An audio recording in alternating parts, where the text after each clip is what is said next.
Ladies and gentlemen, welcome back to A Different Opinion. Do I have some good news for you? Or should I say allegedly good news? So alleged reports Prince Harry has contacted divorce lawyers. This is from Sky News Australia, so take this with a grain of salt, right?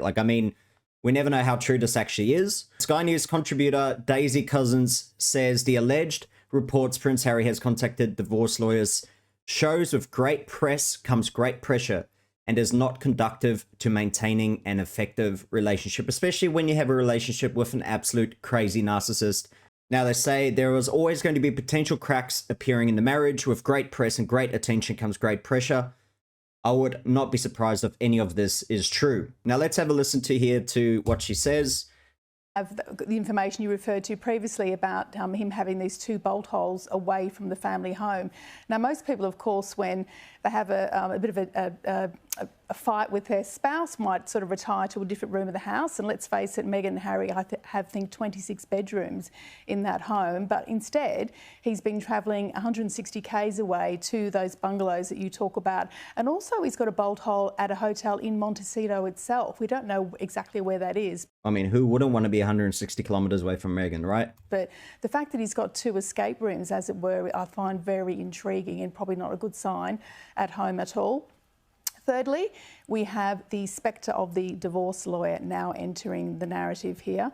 And this information comes via a very good source in the royal family, Lady Colin Campbell, or Lady C, as she is known. Now, she is incredibly well connected. She's related to either through ancestry or marriage.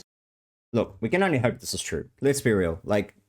This is one of those relationships everyone would love to see fail because, look, you can tell that they just were not really meant for each other. Let's be honest, right? As soon as they got in this relationship, Harry pretty much threw his whole family under the bus. Meghan threw her whole family under the bus. Look, I'm not making one excuse for the guy because he dug his own grave. He did all the stuff himself. He could have stood up and said no. But look, the only way to probably for anyone to ever even think about accepting him back into the UK and probably with thousands of apologies, etc., and working his way back through it, it'll have to still take a lot, in my opinion. So then you obviously heard about William and Harry had a secret meeting with Diana's butler, Paul Burrell. So apparently the source said that they wanted to have a very low-key meeting with someone who was close to their mother, and they believed that Paul was one of them.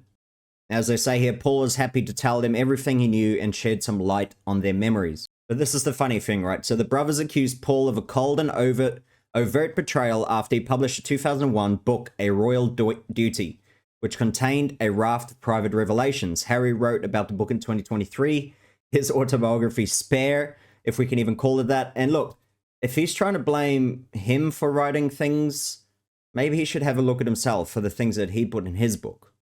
Describing how he learned the book when he was working as an unpaid farmhand in Australia, apparently unpaid, right? Even though the royal family or the government or the taxpayers are paying for him to be there. When he was age 19, 2003, after leaving Eton. He wrote, "Mummy's former butler had penned a tell-all which actually told nothing," he said. "Just like your whole freaking book, Harry. It was merely one man's self-justifying, self-centering version of events." Well, you're literally just describing your own horrible, pathetic memoir. "My mother once called this butler a dear friend, trusted him implicitly. We did too. Now this. Your whole family trusted you, Harry. Look what you done." It's the funniest thing. He's trying to point the fact out that, look what he did, what he said about my family. In reality, he's just done the exact same thing to his own family, all right? It's not people you work for, it's your blood. And I'll end it on this one here from The Woman's Day. Prince Harry loses legal battle over private security. As we heard, it got thrown out, and now the court has also sided and said, you can't pay police to be your private security. It's the biggest joke. You're not a member of the royal family anymore. So get on your high horse and move on with it. Hopefully you liked the video. If you did, please like the video. Comment, let me know what you thought as well. Do you think that these allegations could be true about him seeing divorce lawyers? Do you think the source is real? Subscribe if you do and also see future videos. Thank you for watching. I'll see you on the next one.